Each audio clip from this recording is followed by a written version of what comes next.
কারোর স্বজন মনে করেন যে বৃহত্তর স্বার্থে তার আপনজনকে পুড়িয়ে ফেলতে তাদের কোনো আপত্তি নাই।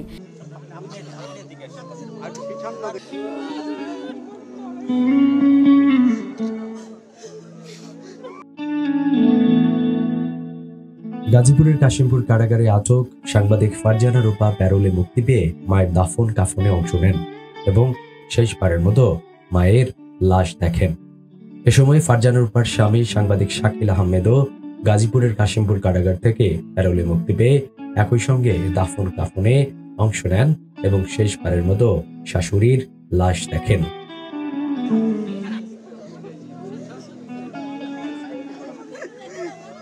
প্রত্যেকটি মৃত্যুই হৃদয় বিদারক, তবে ফারজানা রূপার বর্তমান পরিস্থিতি সাধারণ মানুষকে মনে করিয়ে দিচ্ছে পূর্বের সেই ঘটনা, যখন তিনি করোনার সময় ৭১ টিভির এক টকশোতে বলেছিলেন বৃহত্তর স্বার্থে মানুষের মরদেহ পুড়িয়ে ফেললে নাকি পরিবেশ ভালো থাকবে। ওই কথা তখন স্বজনহারা মানুষগুলোর অন্তরে তীরের মতো বেঁধেছিল।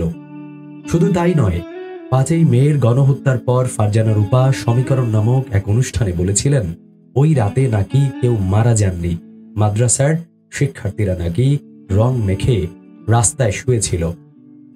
তবে নিয়তি একই পরিস্থিতির মুখোমুখি দাঁড় করিয়েছে ফারজানা রূপাকে। তবে সাধারণ মানুষ এত তীক্ষ্ণ হৃদয় বিদারক কথা হয়তো বলবেন না তার মায়ের মৃত্যুতে, হয়তো বলবেন না তার মায়ের মরদেহ পুড়িয়ে ফেললেও পরিবেশ ভালো থাকবে।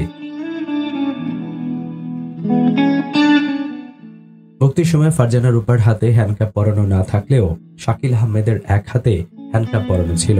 মায়ের দাফন কাফন শেষে বুধবার রাতেই তাদেরকে পুনরায় গাজীপুরের কাশিমপুরের কারাগারে নিয়ে যাওয়া হয়।